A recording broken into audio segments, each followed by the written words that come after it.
السلام علیکم. بسم اللہ الرحمن الرحیم. studentsofquran.com.org studentsofquran.org یہ ویب سائٹ ہے ہماری، اور اسٹوڈنٹس آف قرآن کے پلیٹ فارم سے آپ سے اکثر بات چیت ہوتی ہے. جو پچھلی دفعہ سے ہم نے شروع کیا ہے سلسلہ، وہ ہے کہ قرآن کے ذریعے سے پہلے ہم نے اللہ رب العزت کو سمجھنے کی کوشش کی کہ وہ کیا باتیں ہیں جو قرآن ہمیں بتاتی ہیں اللہ رب العزت کے بارے میں. آج ہم خود قرآن کے بارے میں قرآن سے سمجھنے کی کوشش کریں گے. اس کا عنوان ہم نے رکھا ہے before we quit this world, گویا کہ اس سے پہلے کہ ہم دنیا سے اپنی واپسی کا راستہ ہمارے لیے اللہ نے بنایا ہو، ہم اس سے پہلے دیکھ لیں کہ ہم سے کیا چیز ایسی ہے جو رہ گئی ہو جس کا ہمیں ہیئر اینڈ آفٹر میں جا کے کہیں افسوس نہ کرنا پڑے. چند منٹ کی گفتگو تھی وہ تو اللہ رب العزت کے بارے میں، اور یقیناً قرآن میں جو کچھ دیا ہوا ہے اس پہ گھنٹوں بات ہو سکتی ہے. اللہ کی صفتوں کے بارے میں قرآن میں دے رکھا ہے کہ اگر تمام درخت قلم بن جائیں اور تمام سمندر سیاہی اور اتنے ہی اور بھی ہوں تو اللہ کی باتیں یعنی صفتیں ختم نہ ہوں. یہ سورہ لقمان جو کہ 31ویں سورت ہے 31 اور اس کی 27 آیت آپ دیکھ سکتے ہیں. ہم اپنی ماں اپنے باپ سے اس لیے محبت کرتے ہیں کہ ہم نے انہیں ہمیشہ پیار اور محبت کا مجسم دیکھا، لیکن ہم اللہ پاک سے کیوں محبت کریں؟ اس کے لیے ذرا تھوڑی سی ریاضت، تھوڑی سی محنت کر لیتے ہیں. ایک اندھے کے برابر میں بیٹھیں یا چند قدم اس کے ساتھ چلیں تو آنکھوں کی نعمت کا اندازہ ہو جائے گا جو آنکھیں آپ کی دیکھ رہی ہیں. اسی طرح ایک بہرے شخص کے قربت تھوڑی دیر کی ہو جائے تو ان کانوں کا اندازہ ہو جائے گا. گونگے کے ساتھ بیٹھے تو اس زبان کا جو اتنے آرام سے چل رہی ہے، بات کر رہی ہے، اندازہ ہو جائے گا اس نعمت کا. بالکل ایسے ہی ایک شخص لنگڑاتا ہے، ٹانگیں صحیح نہیں ہیں، گھٹنے صحیح نہیں ہیں، اس کے بعد آپ کو اپنی ٹانگیں اپنے گھٹنوں کا کی نعمت کا اندازہ ہو جائے گا. دمے کے مریض کی طرف ذرا دیکھیے گا، سانس لینا دوبھر ہو رہا ہے، مشکل ہے وہ سانس جو ہمارا آسانی سے لے رہے ہیں اس وقت آپ کو اس پرسکون آنے جانے والی سانس کی نعمت کا اندازہ ہو جائے گا. اس چھوٹے سے ٹور سے واپس آ کر اب جو آپ سجدہ اپنی نماز سے کریں گے وہ اللہ کے حضور بھاگتا ہوا اور نپٹانے والا نہیں، بلکہ شکر کے جذبے کے ساتھ شاید چند آنسوؤں والا ہو جائے گا.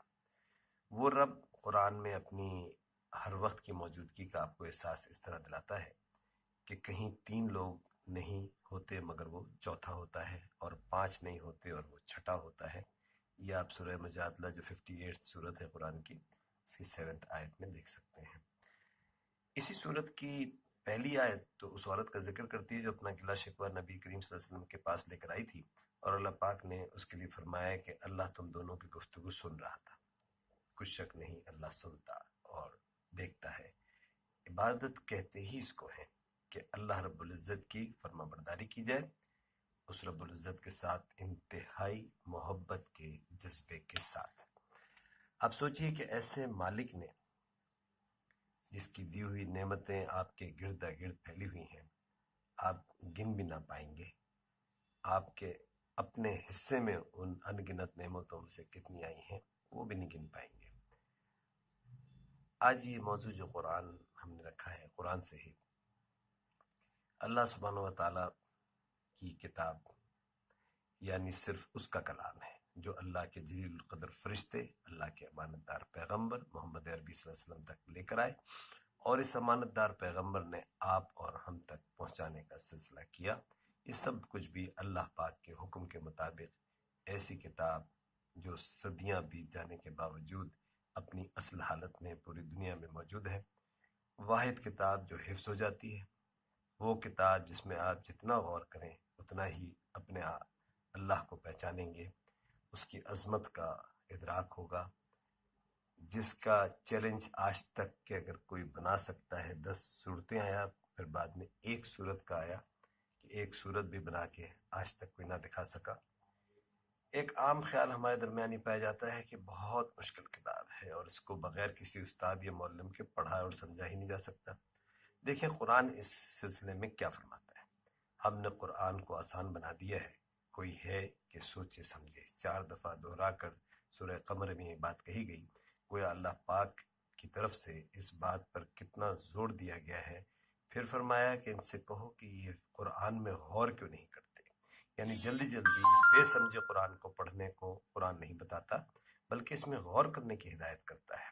اس کو ٹھہر ٹھہر کر پڑھنے کا طریقہ بتاتا ہے. سورہ مزمل جو کہ 73 صورت ہے، اس کی 4 آیت میں ہے. اسی طرح صبح کے اوقات میں قرآن پڑھنے کی فضیلت کہ یہ موجب حضور ملائکہ سورہ مزمل کی آخری آیت میں. من جانب اللہ ہمارے لیے یہ فرمان ہے کہ جتنا آسانی سے ہو سکے اتنا پڑھ لیا کرو. آئیے اس کو سمرائز کر لیتے ہیں. قرآن کو صبح کے اوقات میں چاہے تھوڑا پڑھیں، لیکن پابندی سے ٹھہر ٹھہر کر سمجھ کر پڑھیں. ہم اس کے مضمون سوچنے اور سمجھنے کی کوشش کریں. اس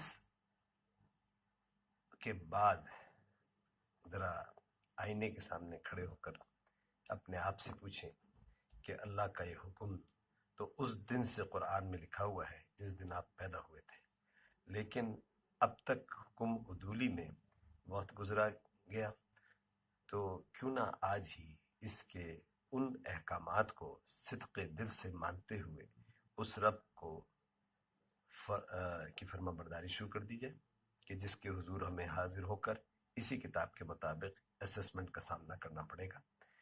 آخر میں جاتے جاتے ایک ڈیمو آپ کو دینا چاہوں گا، یہ بتانے کے لیے کہ واقعی قرآن اتنا آسان ہے جتنا اس میں لکھا ہے.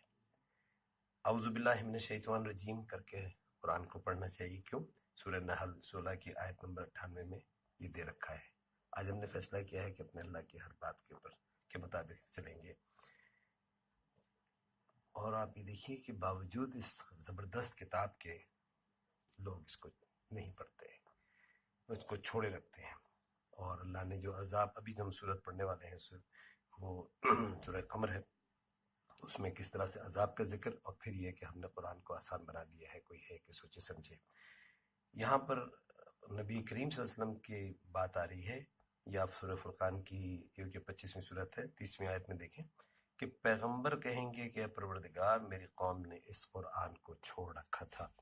آئیے اب ذرا ہم وہ دیکھتے ہیں کہ کیا آسانی والی بات.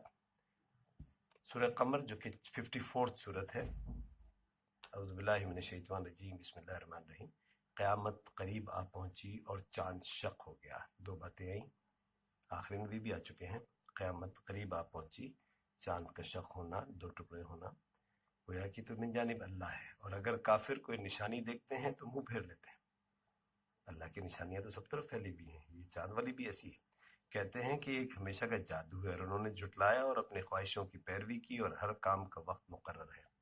دیکھیے میں اس وقت جو اس کا اردو ترجمہ صرف پڑھ رہا ہوں، اس کی وجہ آپ کو آسان بتانا، اور آپ بھی ایسا کر سکتے ہیں. عربی اپنی جگہ ہے، عربی کے بغیر تو معاملہ ہی نہیں ہے، لیکن عربی سیکھیں، عربی کے اندر پڑھیں. لیکن اپنی زبان میں جب تک آپ نے پڑھا نہیں تو آپ تو میسج پہنچا ہی نہیں. تو میں وہ اس کی پریکٹس آپ کے سامنے اپنے لیے اور آپ کے لیے کر رہا ہوں. اور ان کے ایسے حالات سابقہ پہنچ چکے ہیں جن میں عبرت ہے. اور کامل دانائی کی کتاب یہ ہے، کامل دانائی کی کتاب. لیکن ڈرانا ان کو کچھ فائدہ نہیں دیتا. Generally this is the state of affairs. کوئی ڈرانا ان کو فائدہ نہیں. تو تم بھی ان کی کچھ پرواہ نہ کرو. آپ کا کام آگے پیغام کو پہنچا دینا ہے. That's it. جس دن بلانے والا ان کو ایک ناخوش چیز کی طرف بلائے گا تو آنکھیں نیچے کیے ہوئے قبروں سے نکل پڑیں گے گویا بکھری ہوئی ٹڈیاں ہیں. آنکھیں نیچی، ناخوشگوار معاملہ ہے. آج تو اختیار ہے نا، کوئی بلائے ہم جائیں نہ جائیں. اس دن نہیں. اس دن تو you have to be after whatever جو وائس ہوگی، جو بلا رہی ہوگی، you have to go after that. ان سے پہلے نوح کی قوم نے بھی تکذیب کی تھی، تو انہوں نے ہمارے بندے کو جھٹلایا اور کہا کہ دیوانہ ہے، اور انہیں ڈانٹا بھی. تو انہوں نے اپنے پروردگار سے دعا کی کہ بار الہ میں ان کے مقابلے میں کمزور ہوں. حضرت نوح علیہ السلام اللہ سے دعا کریں کہ میں کمزور ہوں تو ان سے بدلہ لے. پس ہم نے زور کے میں سے آسمان کے دہانے کھول دیے اور زمین میں چشمے جاری کر دیے، تو پانی ایک کام کے لیے جو مقدور ہو چکا تھا جمع ہو گیا. اور ہم نے نوح کو ایک کشتی جو تختوں اور میخوں سے تیار کی گئی تھی سوار کر لیا، اور ہماری آنکھوں کے سامنے وہ چلتی تھی. یہ سب کچھ اس شخص کے انتقام کے لیے جس کو کافر مانتے نہ تھے. حضرت نوح علیہ السلام. اور ہم نے اس کو ایک عبرت بنا کر چھوڑا تو کوئی ہے کہ سوچے سمجھے، سو دیکھ لو کہ میرا عذاب اور ڈرانا کیسا ہوا۔ اور ہم نے قرآن کو سمجھنے کے لیے آسان کر دیا ہے تو کوئی ہے کہ سوچے سمجھے۔ سورہ قمر میں وضاحت کے ساتھ دیا ہوا ہے کہ یہ آسان قرآن ہے۔ اب یہ ایک ایسی قوم کا ذکر آ رہا ہے جس پہ عذاب ہوا۔ اب یہ ایک آیا حضرت نوح کا، اب حضرت اور اب عاد کی قوم، عاد نے بھی تکذیب کی، سو دیکھ لو میرا عذاب اور ڈرانا کیسا ہوا۔ ہم نے ان پر سخت منحوس دن میں آندھی چلائی۔ وہ لوگ پانی میں غرق ہوئے تھے، یہ آندھی کے ذریعے سے۔ وہ لوگوں کو اس طرح سے اکھیڑ ڈالتی تھی گویا اکھڑی ہوئی کھجوروں کے تنے ہیں، سو دیکھ لو کہ میرا عذاب اور ڈرانا کیسا ہوا۔ اور ہم نے قرآن کو سمجھنے کے لیے آسان کر دیا ہے تو کوئی ہے کہ سوچے سمجھے۔ ایک اور قوم کا ذکر، سمود نے بھی ہدایت کرنے والوں کو جھٹلایا اور کہا کہ بھلا ایک آدمی جو ہم میں سے ہے ہم اس کی پیروی کریں؟ یوں تو ہم بڑی گمراہی اور دیوانگی میں پڑ گئے۔ کیا ہم سب میں اسی پر وہی آئی ہے؟ نہیں، یہ جھوٹا خود پسند ہے۔ ان کو کل ہی معلوم ہو جائے گا کہ کون جھوٹا خود پسند ہے۔ اے سالے، ان کی آزمائش کے لیے اونٹنی بھیجنے والے ہیں ہم، تو تم ان کو دیکھتے رہو اور صبر کرو، اور ان کو آگاہ کر دو کہ ان میں پانی کی باری مقرر کر دی گئی ہے، ہر باری والے کو اپنی باری پر آنا چاہیے۔ تو ان لوگوں نے اپنے رفیق کو بلایا اور اس نے اونٹنے کو پکڑ کر اس کی کونچیں کاٹ ڈالیں، سو دیکھ لو کہ میرا عذاب اور ڈرانا کیسا ہوا۔ ہم نے ان پر عذاب کے لیے ایک چیخ بھیجی تو وہ ایسے ہو گئے جیسے باڑ والے کی سوکھی اور ٹوٹی ہوئی باڑ۔ اور ہم نے قرآن کو سمجھنے کے لیے آسان کر دیا ہے تو کوئی ہے کہ سوچے سمجھے۔ اب حضرت لوط کی قوم کا ذکر آ رہا ہے۔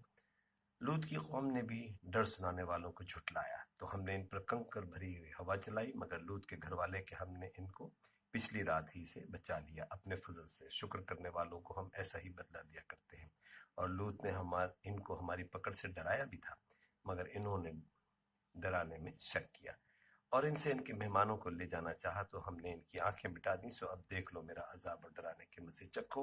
اور ان پر صبح سویرے ہی اٹل عذاب آ نازل ہوا، تو اب میرے عذاب اور ڈرانے کے مزے چکھو۔ اور ہم نے قرآن کو سمجھنے کے لیے آسان کر دیا ہے تو کوئی ہے کہ سوچے سمجھے۔ قوم فرعون کے پاس بھی ڈرانے والے آئے، انہوں نے بھی ہماری تمام نشانیوں کو جھٹلایا، تو ہم نے ان کو اس طرح پکڑ لیا جیسے ایک قوی اور غالب شخص پکڑ لیتا ہے۔ اے اہل عرب، کیا تمہارے کافر ان لوگوں سے بہتر ہیں؟ یا تمہارے لیے پہلی کتابوں میں کوئی فارغ خطی لکھ دی گئی ہے؟ کیا یہ لوگ کہتے ہیں کہ ہماری جماعت بڑی مضبوط ہے؟ ان قریب یہ جماعت شکست کھائے گی اور یہ لوگ پیٹ پھیر پھیر کر بھاگ جائیں گے۔ ان کے وعدے کا وقت تو قیامت ہے، اور قیامت بڑی سخت اور بہت تلخ ہے۔ بے شک گناہ گار لوگ گمراہی اور دیوانگی میں مبتلا ہیں۔ اس روز منہ کے بل دوزخ میں گھسیٹے جائیں گے۔ اب آگ کا مزہ چکھو۔ ہم نے ہر چیز کا اندازہ مقرر کر رکھا ہے، اور ہمارا حکم تو آنکھ کے جھپکنے کی طرح ایک بات ہوتی ہے۔ اور ہم تمہارے ہم مذہبوں کو ہلاک کر چکے ہیں تو کوئی ہے کہ سوچے سمجھے۔ اور جو کچھ انہوں نے کیا ان کے اعمال ناموں میں مندرج ہے، یعنی ہر چھوٹا اور بڑا کام لکھ دیا گیا ہے۔ آپ جو کچھ کر رہے ہیں، میں جو کچھ کر رہا ہوں، مندرج ہے۔ جو پرہیزگار ہیں وہ باغوں اور نہروں میں ہوں گے، یعنی پاک مقام میں، ہر طرح کی قدرت رکھنے والے بادشاہ کی بارگاہ میں۔ دیکھیے کتنا آسان تھا یہ سورہ قمر کو سمجھنا۔ شاید بہت سے لوگوں نے پہلی دفعہ سورہ قمر پوری آج پڑھی ہوگی، سمجھ کے مطلب اس طرح آپ پورا قرآن پڑھ جائیے۔ بس یہ میسج ہے۔ اللہ پاک آپ کو اور ہمیں سب کو ہدایت دے۔ ہم اس کے لیے اللہ پاک سے دعا گو ہیں۔ وما علینا الا البلاغ۔